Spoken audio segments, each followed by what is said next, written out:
prince lives here. We got 10,000 lakes. But wait, the women are beautiful. To me they are. And we're not infested with pretentious movie stars. And it hit me, Minnesota is dope. If only simply for not what we have, but what we... Welcome to 10 Minutes. I'm Tony Scott, back for another week. Peter Rodney, how you doing, Peter? I'm super. How are you, Tony? I'm pumped to cover some hockey this week. Let's do it. 9 tournaments in 12 weeks. Ew. We're rolling now. We're rolling. We're straight coverage. cruising. Straight coverage now. No more tournaments for 8 more weeks. Oh man, I don't know what I'm gonna do on weekends. We have girls to cover. We got peewees, bantams, squirts, Fargo International, districts, regions, sections, state. I can't wait. I've got $2,000 earmarked for Red Bull and protein bars. Yes, you'll need it. You'll need it. All right, let's talk about a little bit about the Squirtacular. We had two. Right. We had Rogers won the Squirt Bees in, I would say, epic fashion. 3 minutes to go in the game, they win it. Absolutely. In a 3-goal comeback. And then Stillwater wins it. They hold off a pesky St. Louis Park team. Pesky's a good way to put it. Let's talk a little bit about some players that kind of stood out to us that weren't the big names. They weren't the Junior Podines, the Trey Pecks, and those guys, Talk about a couple of guys that maybe jumped out to you on the A and B side. I really liked Carson Clark from Orono, a puck-moving defenseman who's got more hockey sense than I ever had. Yeah. I also really liked Ryan McPartland from Chaskatchan-Hassan. Will Doshin from Bloomington Jefferson. Yep. And awesome. Brock Cheslock. Yeah. Doesn't that name sound familiar? Yeah, Chase Cheslock. From Rogers. Really liked Brock. His brother Chase played for the Rogers PWAA team. We saw them down in Rochester. We'll talk about them a little bit later in the Moose Goheen PWAA. So the Cheslock family should tune in. I'm sure they'll get a joy out of watching this show this week. The blood runs talent in that Cheslock family. Yes, it does. Okay, my side, I'm going Luke Myers from the champion Stillwater. Nice. Wow, great hockey player. Complete 200-foot player. Scored a lot of points. Was the best player on the best team, in my opinion. Max Ryder, St. Louis Park. Never heard of the kid, and I just couldn't take my eyes off him. He was great skater, powerful, puck mover. All those kids on the St. Louis Park team were a joy to watch for sure. And then Bodie St. Pierre from Matamidi. Wow. I mean, Bodie's been in our programming before, and he's always been a pretty good player. He just takes over games. He had a game winner in their crossover game. He had a hat trick in another game before that. I mean, Bodie was just one of those kids that just stood out. One of those late 06s that just had a great event. So that's another one. And then on my side of the coin on the Bees, the guy I liked was Dylan Tushy. He was a most valuable player of the team that lost the championship game, but he had 20 points. Tied for the tournament lead in points. It's like he had the puck on a stick the entire tournament. He was one of those great puck handlers. So Dylan, shout out to him. I probably called him Colin like 50 times in the broadcast. I apologize, Dylan. His brother Colin, who plays for the varsity for Prior Lake, guy we followed all the way along, and I'm sure Dylan will be no different. We'll keep an eye on Dylan in about 8 years. That's right, maybe less.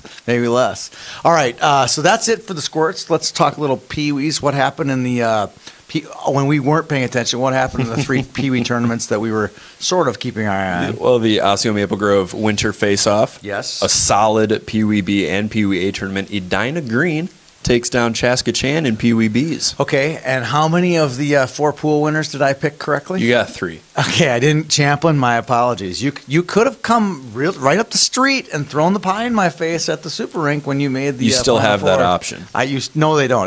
That expired on Sunday at 11:59 p.m. That's disappointing for everyone. No pie involved. But congratulations to them. They did take third. They beat Osseo Maple Grove Black in the third place game. Champlin crashing the castle. Yes, they did. All right, and then who won the PWA? Sartell. And I think they can make a case that they're the number 1 team in the state. It's between Osseo Maple Grove, who didn't fare well last weekend, who beat Stillwater in the Lumberjack Cup. Stillwater's number 1, and then Sartell. One of those 3 teams right now are the top 3 in the state. Can't argue with that. 7-4 over Chaskatchan, Sartell. Right. And then Pee-wee AA, Osseo Maple Grove puts another whooping on Minnetonka. Whooping. I mean, they beat them earlier in the season by double digits, and they almost beat them by double digits in the championship game. But, shout out to Rosemount. They beat Edina, my pick. And Tonka beat your pick.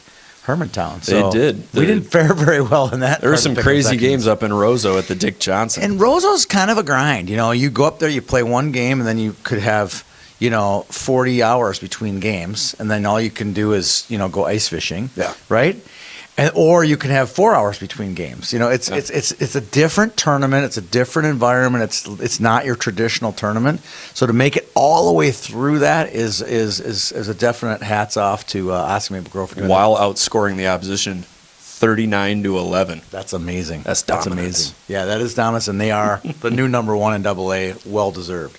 Okay, let's scoot down to the Moose Goheen this weekend. There are 3 pools of 4 teams. Here's who we kind of see as some of the top teams. White Bear in the A pool looks to be coming out of that one. A really strong B pool. Rosemount, Andover, Moorhead, all in the top 10 in our staff rankings. That's a gauntlet. That is a tough one there. And then another one's the C one. Rogers and Rochester, 2 teams we saw down in Rochester a couple weeks ago. Mm-hmm. Those are solid teams. I'm not sure how this one's going to shake out. We'll pick our winners here later on in the show, but those are the teams you want to keep an eye out for. 4 or 5 really good teams in that tournament. If everything goes as planned, we'll be broadcasting the PBAA championship game. Excellent. From White Bear Sports Center. That means the code there is, can we get the internet into the building at the Sports Center? I was under the impression that it was going to be at Vadnais, which I know works because it's broadcasted all the time. Right. White Bear Sports Center, we'll find out later this week, and we'll let you know on our Twitter feed. We might have to go with tin cans and string. Little mice, little hamsters and gerbils. It's a little bit like broadcasting out of a log cabin. Yes, it is. All right, let's switch gears and head down to the Bantams. What happened this weekend in Bantams? We were gonna anoint Eden Prairie number 1 in PBAA, right? They were anointed. We put them on the show anointed. Or did we jinx them? Apparently, heavy is the head that wore the crown for a split second. Yes. Eden Prairie loses to Cloquet, ties Cloquet, and then loses to Hermantown on a northern swing. 2-1. That's not a number 1 team in the state. We had to put Osseo Maple Grove back on top. The excuse of bus legs only goes so far. Only so far, especially when you're number 1. Especially when you've made this trip before, when you played up in Duluth a couple of months ago. Yeah, they can do it. They can do it. All right, but I don't doubt that they're the number 2 team in the state. No doubt. No doubt. Okay, let's switch gears. They won't be playing. Eden Prairie won't be in the Moose Goheen, but pretty much everyone else is. A deep field. Very deep. Here are some teams. Pool A, we like Wayzata. They're the highest rated team, but watch out for Hermantown. They beat Eden Prairie. They're not going to be intimidated. They're the typical northern team. They just keep getting better and better as the season goes on. Osseo Maple Grove is in Pool B. They're probably the favorite to win the tournament, but watch out. Prior Lake is not intimidated by Osseo Maple Grove at all. Nope. They have plenty of skill, good goaltending. That's a team that I wouldn't be surprised comes out of that pool. They could set the tone physically early on with a player like Matt Beatty, who's not afraid to lay a big hit. No, he's the player. He's a good player. All right, so Centennial is probably the favorite to come out of C, but there's also Edina in there. Edina has fallen a little bit on hard times, where they lost 4 out of the last 5. Something like that. And this could be their time where they're actually going to get healthy and kind of make their run in the state tournament, because they easily have top 5 talent. Oh, absolutely. Can they put it all together and advance in the Moose? We'll see in our pick'em section. Keep an eye on the Mooses. We got a good pick'em section here for both the Mooses, so we'll see you in the pick'em section in just a second. All right, girls hockey. Skate for the Roses. Not a lot of upsets last week. I do all the rankings for them. Not a lot of upsets in any of 10A, 12A, 15A. Yeah. We could have some this week. In the Skate for the Roses, no big surprises going across. Andover, number 1 in the state, 10A. They're not going to lose. Okay, they're just not going to. They're going to win. They're going to win the 10A. 12A, neither Andover's not going to lose that one. Probably not going to lose that one. And then Wayzata Blue in the 15A is the highest rated team in there. I'm going to go, I think that's the team that will probably end up winning it. There are a couple teams in 15A that could come out with a title, though. Edina White. I like Edina White. That's a team, it's the second 15 girls in Edina. They had some great wins already this year. I would not be surprised to see them in the state tournament. I could see them also in the winner's circle at St. Croix. What are some teams at the 12? What's a team at 12A you think who could 12A unseat the two Andover I think teams? Apple Valley. Yeah, Burnsville they're is a loaded. Solid group. They're 26-5. They're loaded. Season. They gave Andover a run in our tournament, the Dangle Fest. So I wouldn't be surprised to see that happen. How about in the 10A? This is your special, isn't it? It's your team, right? We started looking at scores from Andover, and we saw Park Cottage Grove lost to Andover only 1-0. They lost to an Edina team 2-0. But they're 500. So Park Cottage Grove, one of those sneaky teams that could maybe stir things up at the 10A level in the Skate for the Roses. I agree. Okay, so we got kind of our little dark horses there, and we have our winners there. We've picked for the Skate for the Roses. Should be a good tournament. Okay, let's move on to boys high school. Okay, boys high school. I have 5 guys that I think are locks to be Mr. Hockey finalists. This would be Carter Rancliffe, Lucas McGregor, Garrett Worth, George Granis, I'm sorry, I almost gave it away, and Sammy Walker. Okay, solid picks. You like those? Around. Oh yeah, hard to argue with those 5. I think they're Garrett Worth at the most goals. He's getting his point totals are becoming historic for Duluth East hockey. He's no Dave Spihar yet, but he's got a lot of points, okay? So I think he's a lock. Those 5 you could make a lock, okay? Let's pick 2 more. Like who your number 6 would be, and I'll pick my number 6. You want to go first? Sure, I'll go first. I really like Garrett Daly out of Lakeville North. I think he checks a lot of boxes that I believe the Mr. Hockey candidate should have. He's a solid player. Yep. He's a good defenseman. He's a Division I commit, and he comes out of Section 1AA, and he's been a varsity contributor for multiple seasons. I think he's got every box checked. I like that one. He was definitely on my watch list for that next 5. I think he's going to be in the discussion for sure. The committee, Mr. Hockey committee, will definitely be talking about Garrett Daly. I like your case that you should go for him. Here's a case. Here's mine. Mine's going to go Tyler Watkins. No mystery here for me. Everybody knows my Twitter feed can't go a week without me saying Waddy, and I just love the kid. The kid plays so hard. 3-year letterman, played in the elite league for 3 years. Just a workhorse of a player. State titles. 2 state titles. He's the leading scorer on the number 1 Class A team in the state. I mean, if you're looking for a player that should be a Mr. Hockey finalist, it's Tyler Watkins. You could make a case that he should win the entire thing. I like that take. I do like that take, especially if they win state. I mean, you could just hand him the award right there. A 3-time champion who played a contributive role on all 3 teams. He wasn't carrying the sticks to the bench when he was a sophomore. Let's put it that way. He was a big time contributor on that team that actually got over the hump and beat off the 7-year streak. I mean, he was a big part of that program. He's one of those kids that's going to go on in history. Look back, as Tyler Watkins is one of the biggest contributors in that program's history. So definitely. I agree with it for sure. All right, let's talk a little bit about what's going on with Class A right now. Do we have to? Yeah, it's so bad. I mean, there is no way. I struggled to make a top 10 this week. It's bad in the best way possible. Yeah. It's bad in the best way possible. There's upsets every week. There are teams that should win games that don't win games. There are teams coming out of the woodwork that are winning games. Litchfield, right? Litchfield beats Delano. Hutch beats Orono. I mean, what is going on? Matamidi loses to North St. Paul. And that's in our shockers. Don't give away the shocker. Okay, that's another one, right? They're everywhere though. It's like a rash. It's a minefield. It keeps going. It's a minefield. It is. It's hard. Okay, on the other side, Class AA. It's a big week. Why for YHH? We're broadcasting the Thursday night game between Edina and Minnetonka. That'll be in our Pick'em section. We'll also be on Saturday afternoon doing Cretan Durham Hall and Holy Family Catholic. That should be a good one. 5 versus 6, 1 versus 3. It's going to be awesome. What are you looking for most out of those 2 games? Out of those 2 games, probably Edina Tonka.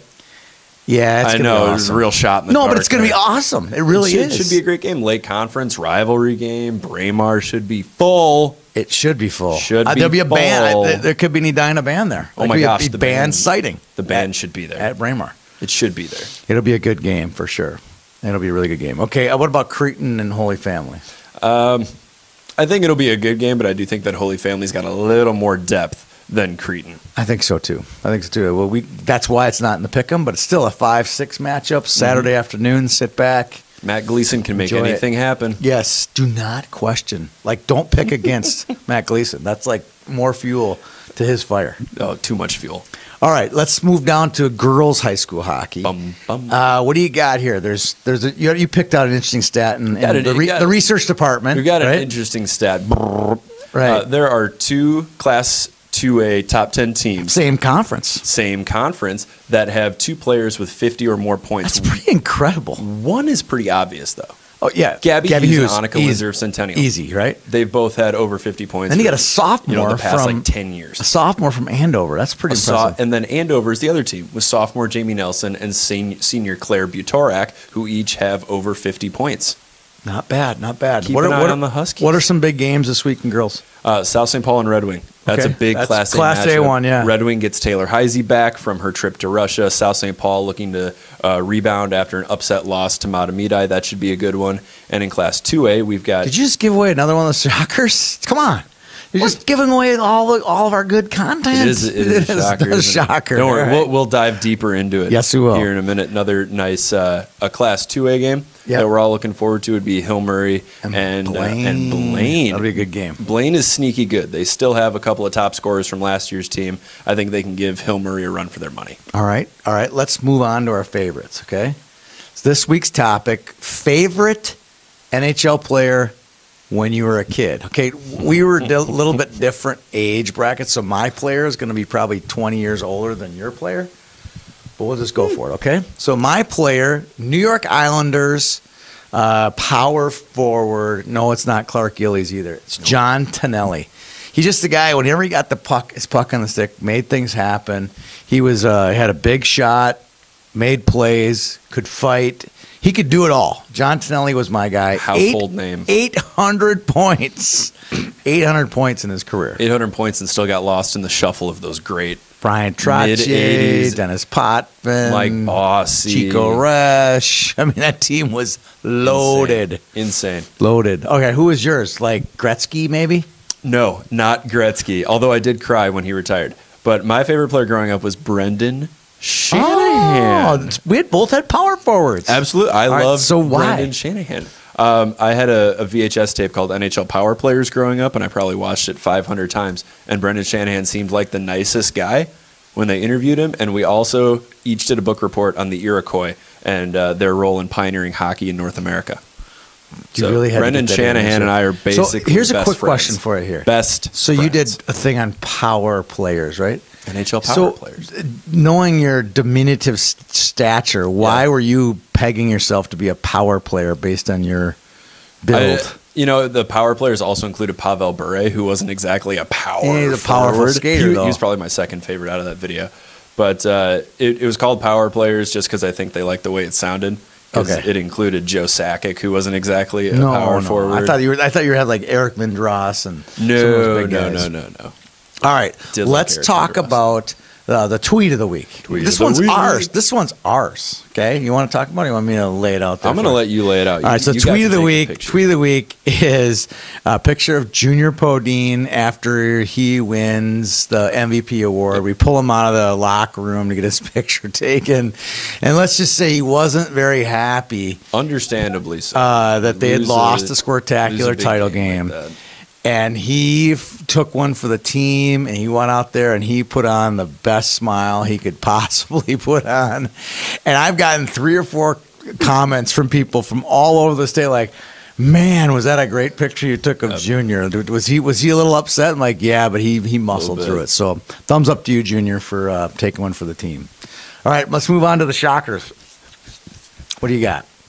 North St. Paul. Oh, wow! North St. Paul defeating Matamidi in boys hockey. That's an unranked team on nobody's radar, upsetting a team that spent some time at number 1 this year. Number 2 now they're ranked number 2. Easily number 2 in the state. They lose to North St. Paul, who has Matamidi does, who has players that played their whole youth career in North St. Paul. That's huge, right? That is huge. That's a rivalry game. We were doing the Lumberjack Cup. Mid-December. Yep. And we passively were paying attention to the Matamidi North St. Paul game. And we would have been paying a lot more attention had the score been 3-1 North St. Paul, right? Right. What happens? It was 8-0. It was 8-0. They outshot him 60-5. This is a complete flip. Matamidi guys got some stuff to figure out. But on the girls' side, they beat South St. Paul. Matamidi hands South St. Paul, who was ranked great. number 2 at the time, a 3-1 loss. And Matamidi enters the rankings this week at number 9. That's awesome. And then our youth shocker, you want to lay it down? We talked a little bit about Tonka earlier in the show in Pee Wee AA. Minnetonka pulls the upset over Hermantown. Your pick. My pick. And a very good pick, by the way. Yeah, that's right. Just call me Rain Man. All right, so Tonka beats Hermantown in Pee Wee AA. That fits into the shocker category Absolutely. Let's burn through these pick'ems. Let's go through the pick'ems. We're going speed pick'ems. We're running low on time. Moose Goheen, Bantam AA. I'm going Aussie Maple Grove. You're going... Field. All right. Moose Goheen, Pee Wee AA. I'm going Rosemount. You're going... Rochester. All right. Hill Murray, Maple Grove girls. I'm going Hill. You're going... Maple Grove. Marshall, Andover boys. I'm going Andover. You're going... Marshall. Tonka, Edina, Thursday night. I'm going Edina. You're going... Skippers. All right. Let's move on to the Boom Roasted. Our Boom Roasted. All right. This week, our Boom Roasted has nothing to do with hockey. I know, nothing. Our Boom Roasted is going to go out to the Northwoods Grizzlies boys basketball team for beating Cherry 130-12. There's no excuse for scoring. There's no shot clock. That many points. Hold the ball. Pass it. You don't need to score a lot to move up in the rankings. You don't need to score a lot to prove that you belong. Run the clock down. Put your subs in, call off the press, do what you got to do. No excuse for You don't need to beat beat your opponent by 118. You don't. Never. This is Boom high roasted. school basketball. Boom, boom, boom, row. That's like triple boom. That's brutal. All right, give me the game puck. We're going onesies this week. Onesies. One boom apiece, one game puck apiece. Game puck. All right, mine goes to a lot of St. Louis Park squirt. So let's just keep with the theme, right? We talked about Max. We talked about Junior. I'm going to talk a little bit about what I saw, witnessed a couple times. The captains for St. Louis Park Squirt team prior to the game, after their warm-up, skate over to the coaches from their team and shake hands. I thought it was an awesome gesture. They did it every game. It's something that the coaches put in place. I loved it. Game puck goes out to the head coach for St. Louis Park for putting that in place. An awesome gesture, an awesome event. So, and another game puck to everyone from the Blaine Super Rink for help us put on a great event. They make it look so easy up there. Thanks to Pete Carlson, Kathy Brzezinski, Brandon, Darren Thompson, you name it. They make a great event. They help us put on a great event there. For Peter Rodney, I'm Tony Scott. Thanks for tuning in. We'll see you guys around the rink. And if you ain't gonna leave, cause this is where you're from, say, St. Cloud.